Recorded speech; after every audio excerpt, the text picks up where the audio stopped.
Künftig fahren zahlreiche Züge durch die Tunnel von Stuttgart 21 und oberirdisch wird davon kaum etwas zu spüren sein.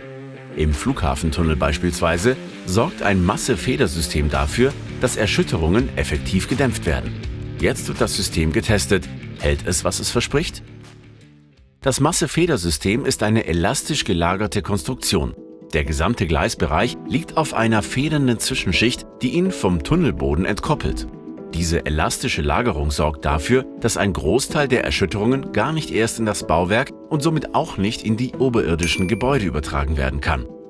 Der Zug fährt ja über das Gleis und trägt in den Tunnel Erschütterungen ein, die man einmal spüren kann oder auch hören kann. Dazu sind Maßnahmen ausgelegt worden. Was meine ich damit? Das Rad schlägt bei der Überfahrt auf die Schiene, auf die feste Fahrbahn und würde dann die Erschütterung in den Tunnel übertragen und dann in die Häuser nach oben.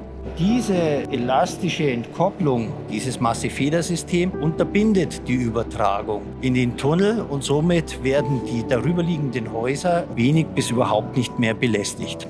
Doch wie prüft man, ob das Masse-Federsystem im späteren Bahnbetrieb tatsächlich zuverlässig funktioniert? Die Antwort: mit einer schweren Lokomotive, die reale Zuglasten nachstellt. Die Lok wiegt 48 Tonnen. Unser Schotterwagen hat pro Achse 20 Tonnen. Insgesamt hat er 4 Achsen. Damit haben wir eine Pressung von einem späteren üblichen Reisezug und konnten damit das Masse-Federsystem unter realen Bedingungen testen. Das heißt, der Zug fährt über die feste Fahrbahn. Die ist im gewissen Sinn nachgiebig und wir haben die Nachgiebigkeit nachgemessen, ob es den Sollwerten entspricht. Das Grundprinzip ist simpel.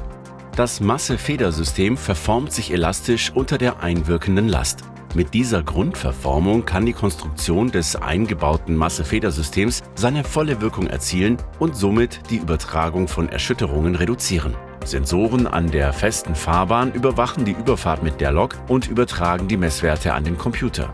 Wir haben jetzt hier nachgemessen, dass die Einsenkung 2 mm ist und somit im berechneten Bereich. Also es ist eine ordentliche Bauweise und es funktioniert die nächsten Jahrzehnte, Jahrhunderte. Neben dem Masse-Federsystem untersuchen die Ingenieure auch den hochelastischen Stützpunkt.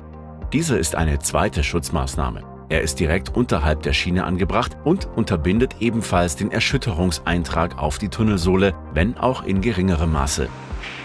Der Test des hochelastischen Stützpunktes war, dass wir den Stützpunkt belastet haben, sprich genau mit der Achse des Waggons auf den Stützpunkt geparkt haben und haben dann mittels einem Hammerschlag einen Impuls eingegeben. Durch die Messung der Antwort am Schienenfuß mit Beschleunigungssensoren konnten wir sehen, wie der elastische Stützpunkt darunter reagiert. Im Flughafentunnel, im Südkopf des künftigen Stuttgarter Hauptbahnhofs und im Tunnel Cannstatt wiederholen die Ingenieure alle 100 Meter diese Messungen. So entsteht ein lückenloses Bild über die Wirksamkeit der Systeme im gesamten Projektbereich. Die Messungen haben bis jetzt gut geklappt. Wir haben die Messwerte im Kasten, wenn ich mal so sagen darf. Wir müssen allerdings noch weiter auswerten. Das Masse-Federsystem macht einen richtig guten Eindruck. Die Auswertung des hochelastischen Stützpunkts braucht noch ein bisschen Berechnung im Büro. Und da denke ich aber auch, können wir zuversichtlich sein.